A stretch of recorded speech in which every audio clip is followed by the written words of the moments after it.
السلام علیکم ورحمۃ اللہ وبرکاتہ۔ الحمدللہ رب العالمین والصلاة والسلام علی رسولہ الامین وعلی آلہ وصحبہ اجمعین ومن تبعهم بإحسان إلی یوم الدین، اما بعد، اعوذ باللہ من الشیطان الرجیم، بسم اللہ الرحمن الرحیم۔ لقد كان لكم في رسول الله أسوة حسنة لمن كان يرجو الله واليوم الآخر۔ رب اشرح لي صدري ويسر لي أمري واحلل عقدة من لساني يفقهوا قولي، سبحانك لا علم لنا إلا ما علمتنا إنك أنت العليم الحكيم، رب زدني علما۔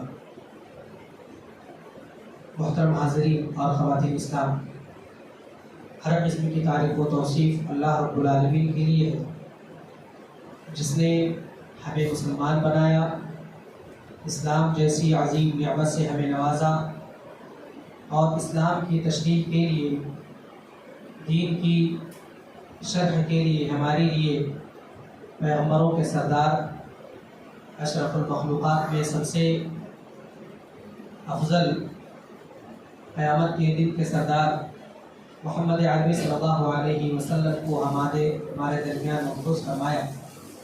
بعدہ تمام نبیوں اور رسولوں پر درود و سلام ہو، بالخصوص خاتم النبیین، سید المرسلین، امام الانبیاء محمد عربی صلی اللہ علیہ وسلم پر لاکھوں کروڑوں درود و سلام نازل ہو۔ اللہم صلی وسلم وبارک علی عبدک و رسولک محمد۔ پچھلے درس میں عرب کے اندر جو حکومتیں تھیں اور جس طرح سے سرداریاں ان کے اندر چلتی تھیں بیان ہوا تھا، ساتھ ہی ساتھ عرب کے اندر جو قبیلے تھے ان قبیلوں کا بھی مختصر تذکرہ ہوا تھا، ساتھ ہی ساتھ عرب کے اندر جو شرک کی وبا اور بیماری آئی تھی اس کا بھی آپ کے سامنے ذکر ہوا، اور کیسے ایک بت، پھر 5 بت اور 15-20 بت کے سلسلے کے ساتھ 360 بت صرف خانہ کعبہ کے اندر رکھ دیے گئے تھے، اور کسی وادی کا کوئی بت، کسی قبیلے کا کوئی بت، یہاں تک کہ افراد کے اور اشخاص کے بھی بت متعین تھے، یہ بھی بیان کیا گیا تھا۔ پچھلے درس سے ایک سوال، ان تمام بت پرستی کے پیچھے اور اس بیماری اور شرک جیسی لعنت کے پیچھے ہاتھ کس کا تھا؟ کس نے یہ بت لایا تھا شام سے؟ اس کا بار بار نام آیا تھا، جی بار بار نام لیا گیا تھا اور بتایا بھی گیا تھا، اس نام کو یاد رکھیں آپ لوگ۔ جی کوئی بھی بتائے؟ ایسا کچھ نام ہے؟ جی بتائیے، ہنٹس دے دیے۔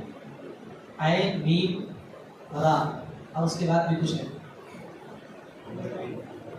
جی عمرو بن لحی، کیا نام ہے؟ عمرو بن لحی، یاد رہے گا۔ عمرو بن لحی یہ کہاں سے لے کر کے آیا تھا؟ ملک شام سے۔ اس کے بعد میں اس نے بتایا تھا جدہ میں بھی کچھ بت ہے، اور یہ بھی ایک روایت ہے کہ اس نے شام سے لا کر جدہ کے اندر ان بتوں کو دفن کر دیا تھا، اور کیا کہا تھا، میرے پاس جن نے آ کر یہ خبر دی ہے کہ بڑے صالحین لوگ ہیں، یہ بڑے اللہ کے مقرب ہیں، ان کی پوجا کی جائے۔ اور پھر وہاں جا کر کے باقاعدہ وہاں پر کھودنے پر وہ بت نکلے تو آ کر کے الگ الگ وادیوں میں وہ تقسیم کر دیے گئے۔ چند بتوں کے نام بتائیے آپ لوگ۔ لات، عزا، منات، 3 ہوئے، جی ہبل، ٹھیک ہے، ہبل۔ اسی طرح سے وہ بت جو سورہ نوح میں، یا وہ صالحین جو جن کے انتقال کے بعد لوگوں نے ان کو پوجنا شروع کر دیا تھا، وہ بھی 5 ہیں. 5 بتائیے نا.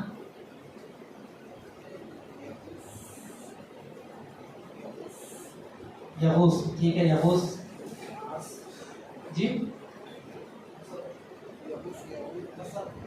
جی نصر، جی یغوث، نصر، یعوق، ماشاء اللہ، بارک اللہ فیک. اور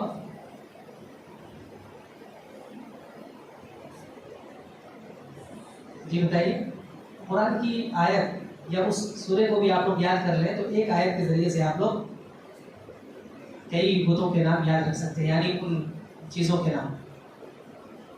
ود ولا سواع ولا یغوث ویعوق ونسر، بس اتنے ہیں حصے میں 5 کے نام. ود، سواع، یغوث، یعوق اور نسر، یہ 5 بت. ٹھیک ہے.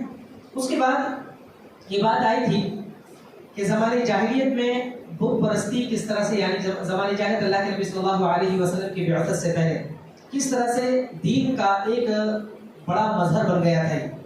ٹھیک ہے. اور وہ لوگ جو اپنے آپ کو ابراہیمی کہتے تھے اور ابراہیم علیہ السلام کے پیروکار سمجھتے تھے، ان کے اندر یہ چیزیں، یہ بیماریاں آ گئی تھی، لیکن اس کے باوجود انہیں یہ غرور اور گھمنڈ تھا کہ ہم دین ابراہیم پر ہیں. ٹھیک ہے. کچھ مراسم بھی تھے، کچھ رسم و رواج بھی تھے جن کو مؤلف نے ذکر کیا ہے.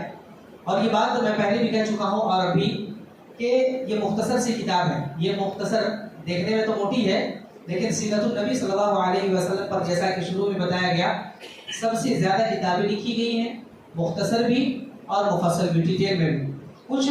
کچھ پہلوؤں کو اجاگر کیا گیا ہے. اللہ کے نبی صلی اللہ علیہ وسلم کی گھریلو زندگی کیسی تھی، آپ کی دعوت کیسی تھی، اور کچھ کو مفصل تمام چیزوں کو. تو انہی میں سے ہیں جن کو اللہ کے نبی صلی اللہ علیہ وسلم کی پوری زندگی چاہیے اور مختصر سی کتاب میں حاصل کر سکتا ہے. تو بہت ساری چیزیں میں چھوڑ دوں گا جان بوجھ کر، اور کچھ چیزیں ایسی بھی چھوٹ جائیں گی کیونکہ کتاب میں وہ شامل نہیں ہے. اس لیے ہم یہ کوشش کر رہے ہیں کہ کتابوں کو سلسلہ وار پڑھیں. اگر تمام چیزوں کی وضاحت، تمام چیزوں کی تفصیل اور ڈیٹیل میں چلے جائیں گے تو ہو سکتا ہے کتاب بھی مکمل نہ ہو اور کچھ اوب جائے. تو مولوی رحمہ اللہ نے جن چیزوں کا ذکر کیا ہے انہی چیزوں کا ہم ذکر کرتے ہوئے چلیں گے اور انہی روایت کو سامنے رکھیں. ان کے علاوہ بھی کچھ روایتیں ہیں ان کو ہم چھوڑ رہے ہیں جان بوجھ کر. دیکھیے، یہ جو مراسم تھے، جو رسم و رواج تھے، ان میں سے ایک یہ تھا کہ دور جاہلیت کے مشرکین بتوں کے سامنے مجاور بنا کرتے تھے، مجاور بن کر بیٹھ جاتے تھے. اسی طرح سے ان کی پناہ ڈھونڈتے تھے اور انہیں زور زور سے پکارتے تھے، جیسا کہ لوگ پکارتے ہیں آج جا کر کے میری مدد کرو، میری مدد کرو، مجھے اولاد دو. تو اس طرح سے تمام چیزیں ان کے سامنے کرتے تھے، مشکل کشائی کرتے تھے، حاجت روائی کرتے تھے، فریاد کرتے تھے، التجائی کرتے تھے سفارش کے لیے اللہ کے سامنے. وہ ان کے سامنے، اللہ کے سامنے سفارشی کے لیے انہیں پکارتے تھے. ایک بات. اسی طرح سے دوسرا کام یہ کرتے تھے، وہ رسم و رواج میں داخل تھا. دوسرا کام وہی ہے، بتوں کا حج اور طواف بھی کرتے تھے. بتوں کا حج اور طواف کرتے تھے اور ان کے سامنے عجز و انکساری، بالکل تواضع، جس طرح سے اللہ رب العالمین کے لیے ہونا چاہیے. ہم کچھ بھی نہیں، سب کچھ تو ہے، جیسے اللہ کے لیے ہم کہتے ہیں، تو وہ اسی طرح سے ان کے سامنے کرتے تھے اور ان کے سامنے سجدہ کرتے تھے. کیونکہ تواضع کا سب سے آخری حصہ یہی ہے، سجدہ کرنا. جس کے سامنے آپ جھک گئے تو سمجھیے آپ نے سب کچھ ان کے سامنے اپنے آپ کو سپرد کر دیا. اس لیے اللہ کے نبی صلی اللہ علیہ وسلم نے فرمایا، بندہ اللہ سے قریب کب ہوتا ہے؟ سجدے کی حالت میں ہوتا ہے. تیسری چیز یہ کرتے تھے، بتوں کے لیے وہ نذرانے پیش کرتے تھے. نذرانوں میں قربانیاں بھی پیش کرتے تھے، جانوروں کی قربانیاں وہ دیتے تھے اور باقاعدہ وہاں پر لے جا کر کے انہیں ذبح کرتے تھے. ٹھیک ہے، انہیں ذبح کرتے تھے. جیسا کہ آج بھی بہت سارے لوگ، صرف یہ نہیں کہ غیر مسلم، بہت سارے مسلم بھی ان مزاروں پر جا کر، درگاہوں پر جا کر یا ان کے آستانوں پر جا کر آج بھی ذبح کرتے ہیں. اور ان دونوں صورتوں کا ذکر اللہ رب العالمین نے بھی کیا ہے، یعنی آستانوں پر لے جا کر کے ذبح کرنا یا پھر ان کے لیے ذبح کرنا. 2 صورت ہوتی. ایک تو یہ کہ آستانے پر لے گئے، آپ وہاں پر اس جگہ پر لے گئے، گرچہ اللہ کا نام آپ لے رہے ہیں. دوسرا یہ کہ کسی اور جگہ پر آپ کر رہے ہوں، کسی اور جگہ پر کر رہے ہوں، لیکن نام کن کا ہے؟ اللہ کے علاوہ. دونوں کا ذکر اللہ رب العالمین نے کیا ہے. چنانچہ فرمایا وما ذبح للنصب، اور ایک جگہ فرمایا ولا تأکلوا مما لم یذکر اسم اللہ علیہ. اس کا مطلب یہ ہے کہ وہ جانور بھی حرام ہے جو آستانوں پر ذبح کیے گئے ہوں، گرچہ اللہ کا نام لیا جائے. اسی طرح سے ولا تأکلوا مما لم یذکر اسم اللہ علیہ، یعنی ان جانوروں کا گوشت مت کھاؤ جس پر اللہ کا نام نہ لیا گیا. تو دونوں صورتیں یہاں پر اللہ رب العالمین نے ذکر کر دی. یہ 3 چیزیں ہوئی. چوتھی چیز یہ تھی کہ بتوں سے تقرب کا ایک طریقہ انہوں نے ایجاد کیا تھا، یعنی اپنی ثوابدید کے مطابق اپنے کھانے پینے کی چیزیں، اپنی کھیتی اور اسی طرح سے جو وہ پیداوار اگاتے تھے، جو فصل اگاتے تھے، ان کو کیا کرتے تھے کہ خاص حصہ بتوں کے لیے کر دیتے تھے. اور اس سے میں ایک رواج عجیب و غریب ایک رواج تھا. وہ کیا کہ اپنے حصے کا، کھیتی کا ایک حصہ اللہ کے لیے بھی متعین کرتے اور ایک حصہ بتوں کے لیے بھی کرتے. لیکن کچھ اسباب کی بنا پر یا تو ادھر گھٹ گیا ہو تو کیا کرتے، 2 حصے مقرر کیے. تو ایسا نہیں کہ بتوں کے حصے سے لے کر کے وہ کام چلانے، بلکہ اللہ کے لیے جو حصہ مقرر ہوتا اسی کو وہ دوسری طرف منتقل کر دیتے. کبھی بتوں کے لیے جو حصہ مقرر ہے اس کو کبھی بھی نہیں دوسرے مصرف میں خرچ کرتے. اللہ رب العالمین نے اس کا بھی ذکر فرمایا، وَجَعَلُوا لِلَّهِ مِمَّا ذَرَأَ مِنَ الْحَرْثِ وَالْأَنْعَامِ نَصِيبًا فَقَالُوا هَذَا لِلَّهِ بِزَعْمِهِمْ وَهَذَا لِشُرَكَائِنَا فما كان لشركائهم فلا يصل الى الله وما كان لله فهو يصل الى شركائهم ساء ما يحكمون. ترجمہ اس کا یہ ہے کہ اللہ نے جو کھیتی اور چوپائے پیدا کیے ہیں، یہ تو اللہ ہی کا پیدا کیا ہوا سب کچھ، تو کیا کرتے تھے اس کا ایک حصہ اللہ کے لیے مقرر کرتے اور ایک حصہ کہتے یہ اللہ کے لیے ان کے خیال کے مطابق. اس کے بعد کہتے کہ ہمارے شرکاء کے لیے ہیں اور یہ اللہ کے لیے. پھر جو ان کے شرکاء کے لیے ہوتا وہ اللہ تک نہیں پہنچتا، مگر جو اللہ کے لیے ہوتا ان کے شرکاء کا پہنچ جاتا. یعنی کچھ چیزیں اگر کم ہوتی تو اسے لے لیتے. یہ چوتھی چیز ہوئی.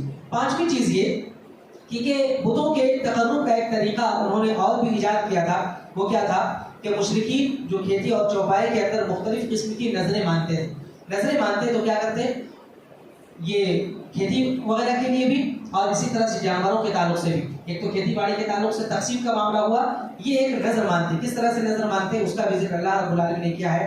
وَقَالُوا هَٰذِهِ أَنْعَامٌ وَحَرْثٌ حِجْرٌ لَا يَطْعَمُهَا إِلَّا مَن نَّشَاءُ بِزَعْمِهِمْ وَأَنْعَامٌ حُرِّمَتْ ظُهُورُهَا وَأَنْعَامٌ لَا يَذْكُرُونَ اسْمَ اللَّهِ عَلَيْهَا افْتِرَاءً عَلَيْهِ.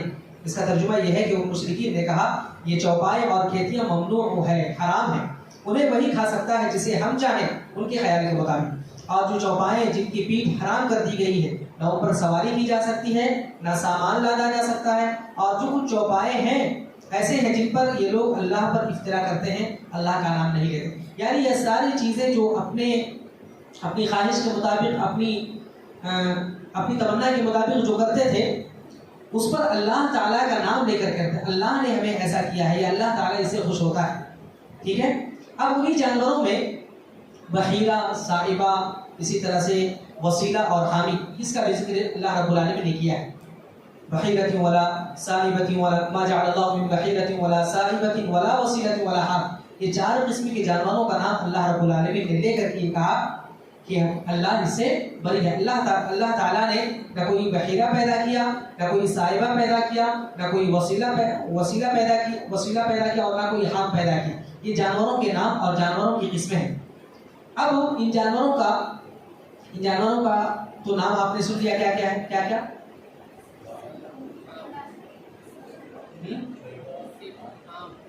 بحیرہ، ٹھیک ہے، صائبہ، ٹھیک، وسیلہ اور حامل یا حام. جس طرح سے بھی یاد رکھتے ہیں یہ ترتیب اعتبار سے. با سے بحیرہ یاد رکھیں، ٹھیک ہے. اس کے بعد ہا آتا ہے، ہا سے حام، ٹھیک ہے. اس کے بعد سین آتا ہے تو صاحبہ، اس کے بعد واو وسیلہ. اب اس کی تشریح اگر کریں تو ابن اسحاق نے جنہوں نے مغازی لکھا ہے، اللہ کے نبی صلی اللہ علیہ وسلم کی سیرت انہوں نے بھی لکھی ہے اور بہت بڑی مفصل کتاب ہے، اس میں اس کی شرح کی ہے. وہ کیا کہتے ہیں کہ بحیرہ صاحبہ کی بچی کو کہتے ہیں. بحیرہ اور صاحبہ وہ کیسے؟ صاحبہ اس اونٹنی کو کہا جاتا ہے، صاحبہ اس اونٹنی کو کہا جاتا ہے جس سے 10 بار پے در پہ مادہ بچے یعنی مؤنث، ٹھیک ہے، مؤنث پیدا 10 بار ایک ہی بات دن کی، اور درمیان میں کوئی مذکر نہ پیدا. تو ایسی اونٹنی کو وہ آزاد چھوڑ دیا کرتے تھے، اس پر نہ سواری کرتے تھے، نہ اس کے بال کاٹے جاتے تھے، اور مہمان کے سوا اس کا کوئی دودھ بھی نہیں پیتا تھا. اس کے بعد یہ اونٹنی جو مادہ بچہ جنتی اس کا کان چیر دیتے. یہ اونٹنی جو 10 بار برابر بچہ پیدا ہو رہی، جتنے بچے پیدا ہو رہے ہیں سب مادہ ہے، سب مؤنث ہے. اب یہ کیا کرتے، اس کا کان یہ چیر دیا کرتے تھے اور اسے بھی اس کی ماں کے ساتھ آزاد چھوڑ دیا کرتے تھے کہ سواری نہیں کی جائے گی، اسے کوئی کھائے گا بھی نہیں، اسے کوئی استعمال بھی نہیں کرے گا سواری وغیرہ کے تعلق سے. اسی طرح سے بال وغیرہ بھی نہیں کاٹا جائے گا. اب مہمان کے سوا اس کا کوئی دودھ بھی نہیں پیے گا.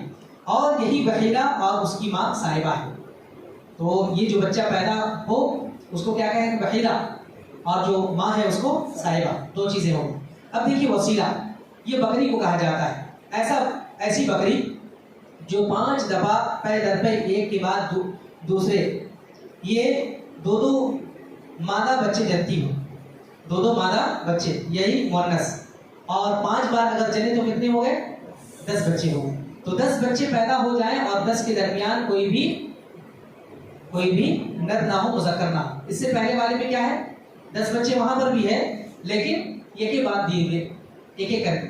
اور یہاں پر شرط یہ ہے کہ وہ بکری 2 کر کے بچے جنتی ہو اور دونوں مادہ دونوں مؤنث. تو اس طرح سے ان کا نام کیا رکھتے تھے، ایسی بکری کا نام وسیلہ رکھتے تھے.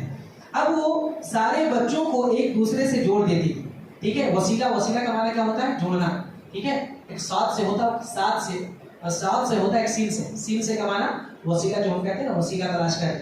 تو وسیلہ کے معنی سیڑھی پہنچنے، یہ کرنا، اس کو چاہنا. اور وسیلہ سیڑھی کو عربی کا معنی ہوتا ہے جوڑنا. چونکہ یہ وہ سارے مادہ بچوں کو ایک دوسرے سے 2 کر کے جوڑ دیا نا، اس لیے اس کو وسیلہ کہتے ہیں. اس کے بعد اس بکری سے جو بچے پیدا ہوتے انہیں صرف مرد کھا سکتے ہیں. دیکھیے کہ کیا رسم و رواج ہے، آج بھی بہت سارے رسم و رواج اس طرح سے. تو کیا کریں گے، اس کو صرف مرد کھا سکتے ہیں، عورتیں نہیں کھا سکتی. لیکن اگر وہ بچہ جو بکری جن رہی ہے، اگر وہ بچہ مردہ پیدا ہو گیا تو کیا کرتے تھے، مرد بھی کھا سکتے ہیں اور عورت بھی کھا سکتے ہیں. مردہ پیدا ہوگا تو عورتیں تو یہی دعا کریں گی کہ مردہ پیدا ہو، اگر اس طرح سے رسم و رواج ہو. اور اگر جتنے بھی بچے صحیح پیدا ہو، صحیح سالم، تو اس کو مرد کھا سکتے تھے، وسیلہ. اسی طرح سے یہ حامی کہا جاتا ہے. یہ نر اونٹ کو کہتے ہیں جو یہ بھی پے در پہ 10 مادہ بچے پیدا ہوتے ہوں اس سے، اور درمیان میں کوئی نر پیدا نہ ہو. یہ بھی اونٹنی ہے اس طرح سے. اور ایسے اونٹ کی پیٹھ پر وہ سمجھتے تھے سواری نہیں کی جا سکتی، محفوظ رہتی تھی. سواری نہ کرنا ہے، نہ اس کا بال کاٹنا ہے، بلکہ اونٹوں کے ریوڑ میں انہیں دوسرے کے لیے چھوڑ دینا ہے، یعنی ملنے جلنے کے لیے، تعلق قائم کرنے کے لیے. اور اس کے سوا اس کا کوئی دوسرا فائدہ نہیں، وہ دوسرا فائدہ اٹھاتے ہی نہیں تھے. یہ اللہ کے لیے ہے، یہ سوچ لیتے تھے. اور دور جاہلیت کی بت پرستی کے طریقوں کی تردید جو یہ بھی بیان کی گئی، اللہ رب العالمین نے بیان کیا، جیسا کہ ابھی آپ کے سامنے تلاوت کی گئی. اللہ رب العالمین نے کیا کہا، نہ ہی کوئی اللہ نے بحیرہ پیدا کیا، نہ کوئی صاحبہ، نہ کوئی وسیلہ، اور نہ کوئی حامی. تو اس طرح سے آج بھی بہت سارے ایسے رسم و رواج ہیں کہ اللہ کے لیے ہے، ہم اس پر داخل نہیں ہوں گے. یا گھر بنا دیا یا کوئی چیز اور کر لی، یہ نہیں، اللہ ناراض ہے، یہ اللہ کو ہم نے اس کے ذریعے سے خوش کیا ہے، ہم اسے استعمال نہیں کریں گے. اسی طرح سے جو پیٹ میں بچہ ہے اس کے تعلق سے بھی اللہ رب العالمین نے فرمایا، وَقَالُوا مَا فِي بُطُونِ هَٰذِهِ الْأَنْعَامِ خَالِصَةٌ لِذُكُورِنَا وَمُحَرَّمٌ عَلَىٰ أَزْوَاجِنَا وَإِن يَكُن مَيْتَةً فَهُمْ فِيهِ شُرَكَاءُ. جو یہ بیان کیا گیا کہ وسیلہ کیا ہے، صرف مرد کھا سکتے، عورت نہیں کھا سکتی. اس کا ذکر اللہ رب العالمین نے کیا ہے کہ ان مشرکین نے کہا جو چوپایوں کے پیٹ میں ہے جو کچھ ہے وہ صرف ہمارے لیے، مردوں کے لیے ہے، اور ہماری عورتوں پر یہ چیزیں حرام ہیں. اگر وہ مردہ پیدا ہو جائے تو عورت اور مرد دونوں اس میں شریک ہو سکتے ہیں. اب یہ حضرت سعید بن مسیب رحمہ اللہ اس کے بارے میں بیان کرتے ہیں، یہ جانور ان کے طاغوت کے لیے تھے. یہ جانور کیا تھے، ان کے طاغوت کے لیے تھی، اللہ رب العالمین کے نہیں تھے، بلکہ ان کے طاغوت جن کو وہ پکارتے تھے، جن کی پوجا کرتے تھے، ان کے لیے تھے، نام اللہ کا لے لیتے تھے. اسی طرح سے صحیح بخاری کے اندر ایک روایت ہے جو مرفوع ہے، اور اس میں یہ بتایا گیا ہے کہ یہ بتوں کی جو چیزیں ہیں نا، بتوں کے نام پر جو چیزیں چھوڑی جاتی تھی، یعنی جتنے یہ جانور ابھی بتائے گئے، ان جانوروں کے نام پر یا ان جانوروں کو بتوں کے نام پر چھوڑنے والا بھی وہی جس کا نام ابھی آپ لوگوں نے لیا، کیا ہے، عمرو بن لوحی. ٹھیک ہے، پہلا شخص وہی تھا جس نے یہ شروعات کی تھی. اب وہ یہ سارے عقیدے ان کے بارے میں رکھتے تھے، یہ سارے عقیدے ان بتوں کے بارے میں رکھتے تھے جن کا ذکر ابھی ہوا تھا. اور اس کے تعلق سے کیا رکھتے تھے عقیدہ کہ بت انہیں اللہ سے کیا کریں گے؟ قریب کر دیں گے اور اللہ کے یہاں سفارشی بنیں گے. وہ اللہ رب العالمین نے ذکر کیا ہے ان کے اقوال کو، ما نعبدهم الا ليقربونا الى الله زلفى، ہم ان کی عبادت صرف اس لیے کرتے ہیں کہ ہمیں وہ اللہ سے قریب کر دیں بس. اسی طرح سے وَيَعْبُدُونَ مِن دُونِ اللَّهِ مَا لَا يَضُرُّهُمْ وَلَا يَنفَعُهُمْ وَيَقُولُونَ هَؤُلَاءِ شُفَعَاؤُنَا عِندَ اللَّهِ، یہ مشرکین اللہ کے سوا ان کی عبادت کرتے ہیں جو انہیں نہ فائدہ پہنچاتے ہیں نہ ہی نقصان پہنچا سکتے ہیں، لیکن یہ کہتے ہیں هَؤُلَاءِ شُفَعَاؤُنَا عِندَ اللَّهِ، یہ اللہ کے پاس ہمارے لیے سفارشی. اسی طرح سے ایک رسم و رواج وہ کیا ہے؟ ازلام. ازلام بھی آپ نے سنا ہے، ظلم کی جمع ہے. کیا ہے ازلام کے معنی؟ پھال نکالنا، تیر نکالنا. اس سے پہلے بات بھی گزری تھی. حضرت ابراہیم علیہ السلام کے واقعے میں تھوڑا سا ذکر آیا تھا. اسی طرح سے اللہ کے نبی صلی اللہ علیہ وسلم کے بارے میں بھی ابھی بات آئے گی کہ جب حضرت عبد المطلب کو 10 بیٹے ہوئے تو عبداللہ کے نام کا تیر نکلا. ٹھیک ہے، تو رسم و رواج یہ کس طرح ہے؟ دیکھیے، ضرب اس تیر کو کہتے ہیں جس پر پر نہ لگے ہو. اس تیر پر لگے رہتے ہیں نا، تو جس پر پر نہ لگے ہو اس کو ضرب کہتے ہیں. اور اسی کا ذکر اللہ رب العالمین نے کیا قرآن کریم. تو یہ کس کے لیے استعمال ہوتا تھا؟ یہ تیر پھال نکالنے کے لیے. ٹھیک ہے، اور اس کی 3 قسمیں بیان کی علماء نے. اس کی 3 قسمیں بیان کی. نمبر 1، وہ تیر 2 قسم کے تیر ہوتے تھے جس میں ایک ہاں میں لکھا رہا تھا نام، ایک میں رہتا تلا، یعنی ہاں یعنی یس یا نو. 2 تیر رہتے تھے. جب وہ سفر کے لیے وہ نکلتے، یہ کسی نکاح یا کسی موقع پر نکاح ہوتا، کسی کو شادی کے لیے پیغام دینا ہوتا یا شادی کی ڈیٹ فکس کرنی ہوتی، تو کیا کرتے؟ وہ اس تیر کا استعمال کرتے. ہاں یا نہیں، سفر پر جانا ہے یا نہیں، نکلا نہیں جانا ہے، نکل گیا ہاں چلو. اسی طرح سے نکاح کرنا ہے فلاں سے، میں کر سکتا ہوں، بت کے سامنے نکالا کر سکتے ہو، تو بلا تکلف کر دیتے تھے. تو اسی لیے استعمال ہوتا تھا اور وہ کام وہ کر جاتے تھے بغیر کسی تکلف کے. ہمارے بت نے کر دیا ہے جو اللہ کے یہاں بہت قریب ہے. اب یہ ایک قسم ہوئی. دوسری قسم یہ کہ وہ دیت وغیرہ کے لیے استعمال کرتے تھے. دیت وغیرہ دینی ہوتی تھی تو اس کے لیے استعمال کرتے تھے. اور یہ ہوتا تھا یہ کہ مثال کے طور پر وہ جو عبداللہ وغیرہ کا ذکر ہوا نا، اللہ کے نبی صلی اللہ علیہ وسلم کے والد محترم عبداللہ، تو تیر اس میں رہتا ہے. ایک تیر میں 10 اونٹ 20 اونٹ کتنے دی جائے؟ 20 اونٹ نکال کے دیتے. مثال کے طور پر کسی کا نام، کسی کا انتقال ہوگا، محمود مثال کے طور پر نام ہے محمود. اب محمود کے بدلے میں کتنے تیر، کتنے اونٹ دیے جائیں گے؟ تو 10 ایک بار اور ایک محمود. تو دونوں میں سے کیا کیا جائے؟ محمود کو مثال کے طور پر حامد نے قتل کیا ہے تو حامد کو قتل کیا جائے یا دیت دیے جائے؟ تو دونوں کو رکھتے، دونوں کو ڈالتے. تو پھر 10 اونٹ اگر نکل جائے تو ذبح کر دیتے، دے دیتے، اور اگر یا ان کے حوالے کر دیتے. اور اگر حامد کا نام نکلا تو قتل کیا جاتا قصاص. تو اس طرح سے جان کا بھی فیصلہ یہ لوگ تیر کے ذریعے کر سکتے. اور یہی وجہ ہے، بات بعد میں آئے گی، کہ حضرت عبداللہ کا نام جب نکلا تو یہ کاہنہ عورت نے کیا کہا کہ عبداللہ کا نام گرچہ نکلا ہے 10 اونٹ کے بدلے میں، تو ایسا کرو، آپ کے سامنے چہیتا ہے وہ، بلکہ پورے خاندان میں چہیتا ہے عبداللہ، تو ایسا کرو 10 اونٹ کو بڑھا لو. 10 اونٹ بڑھائے تب بھی عبداللہ کا نام نکلا تو قتل کر دینا تھا، مار دینا تھا. تو کاہنہ عورت نے کہا ہر بار 10 اونٹ بڑھاتے جاؤ یہاں تک کہ جب تک عبداللہ کا نام نہ نکل کر اونٹ کا نام آ جائے. تو 100 میں اونٹوں کا نام نکلا، اونٹ کا نام نکلا دیت کے طور پر. تو دیت دے دی گئی 100 اونٹ، ہے نا. تو اس طرح سے دیکھیے جانوں کی جو قسمت آزمائی جاتی تھی، جانوں کا فیصلہ بھی اس تیر کے ذریعے سے ہوتا تھا. تیسری قسم کا تیر تھا یہ نسب نامہ. جب معلوم کرنا ہو نسب، یہ ہم میں سے ہے نہیں ہے، نسب مشتبہ ہوتا تھا نا. اور ابھی معلوم ہوگا کہ کس طرح سے کیوں مشتبہ ہوتا تھا کہ یہ میرے خاندان کا ہے، میرا بیٹا ہے نہیں، فلاں کا بیٹا ہے نہیں، کس کا بیٹا ہے نہیں معلوم ہوتا تھا. کیوں نہیں معلوم ہوتا تھا؟ انشاءاللہ اگلے درس میں ہم جانیں گے. تو فی الحال یہ دیکھیے، اس میں 3 میں ہوتا تھا تم میں سے ہے، ایک میں ہوتا تھا، اور ایک میں ہوتا تھا تمہارے علاوہ سے. ٹھیک ہے. اور یہ کیا ہوتا تھا؟ نسب میں جب شبہ ہوتا تب اس کو استعمال کرتے. مثال کے طور پر یہ اس طرح سے تم میں کا ہے اگر کرتا تو معلوم ہو جاتا ہاں اس کا ہے، اور ہوتا تم میں کا نہیں ہے تو کیا کرتے؟ پھر اس کو دوسرے میں شمار کرتے. اور اگر اس کو نکل گیا کہ تم میں سے ہے تو بالکل اسی قبیلے کا اسی خاندان کا فرد مانا جاتا، جس طرح سے اس کے حقوق ہیں اسی طرح سے حقوق ہوتے تھے. اور اگر ہو گیا تم میں سے نہیں ہے تو کیا ہوتا تھا؟ ہوتا تھا کہ یہ حلیف ہے یعنی دوست ہے، کیونکہ ساتھ میں رہتے ہیں اور دونوں کی ایک ہی مشابہت ہے، دونوں میں سملٹری ہے، تو کیا کرتے تھے ایک ہی ساتھ اس میں ملا دیتے تھے. البتہ اس کے سارے حقوق نہیں ہوتے تھے، وہ دوست کی طرح مانا جاتا تھا. ایک تیر یہ بھی تھا کہ ملحق ہوتا تھا. ملحق ہوتا یعنی جو پہلے سے تھا وہی رہے گا، یعنی پہلے سے اگر وہ شخص مانا جاتا ہے اس قبیلے کا تو قبیلے کا مانا جاتا، اگر عزت دار مانا جاتا، کرامت والا مانا جاتا تو کرامت والا مانا جاتا تھا، البتہ اس میں شمار نہیں ہوتا تھا. یہ چیزیں تھیں کچھ. اسی طرح سے 3 چیزیں اور بیان کر کے یہ چیپٹر ختم کر دیتے، وہ یہ کہ عرافہ اور اسی طرح کاہن، عراف اور کاہن بھی مانا جاتا تھا، اسی طرح نجومی. یہ 3 چیزیں کیا ہیں انشاءاللہ اگلے ہی درس میں، کیونکہ تھوڑی سی تفصیل ہے.